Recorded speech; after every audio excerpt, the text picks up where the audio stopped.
right, joining us right now from New Orleans, we got a celebrity chef. You know him. His name is Chef Paul Prudhomme. He's a longtime viewer of Fox and Friends. Hey, Paul, how you doing?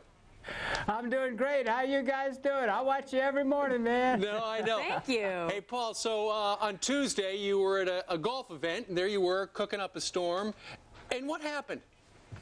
Well, you know, I was in front of my booth and I was arranging things, and I had my arms extended out, and all of a sudden I heard a sort of little zing and a puff, and I felt something on my arm, and then I sort of rolled up my sleeve, and when I did, that was a 22 caliber bullet right there. Oh man!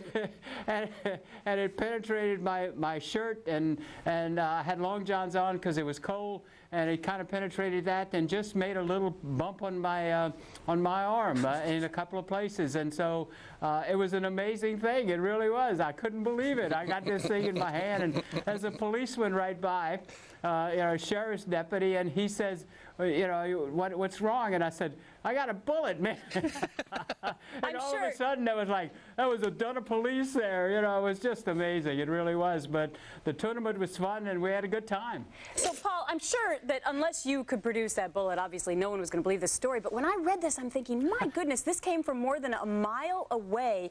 Was it a clear shot? I mean, did you immediately say, oh, it came from this direction? Weren't there tons of people around you? No, it was like I felt, and everybody else around, because we got some experts from the sheriff's office, and they thought, and I thought, it just came from straight up. Sure. And just came right down, and when I extended my arm, it was right in the way of the bullet. That is so crazy. So I'm sure you're going to keep that that chef smock as a memento. But let me ask you this: being a celebrity chef yourself, Paul, at the time of the incident, where exactly was Emerald? I have no idea. I really don't want to know. You know, I mean, he was there yesterday. The day after, he was there, and he played with the guys, and I seen him, and I was cooking yesterday for the players, and he came in and said hi, and so Emerald's doing good.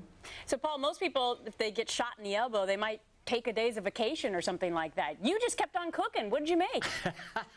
Well, it didn't make any sense to go anywhere. I mean, it was a Band-Aid thing, you know. Yeah, you were only put a shot. Band-Aid on it, and you put a Band-Aid on it, and you go to work. I mean, that's what I do. Let me tell you, the best thing I can do is cook for someone. Sure. And put great food in their body, and just watch their eyes. Yeah. And it just, you know, it just makes me happy to see somebody get turned on by a great spoon of food or a fork Absolutely. And Paul has cooked, Gretchen, here's his story. Paul has cooked for me for 20 years. I've known him about that long. He is... That's How do true. I sign up for that offer?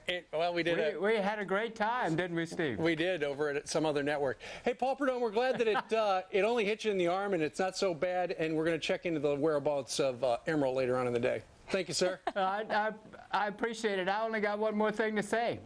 What? Good cooking, good eating, good loving.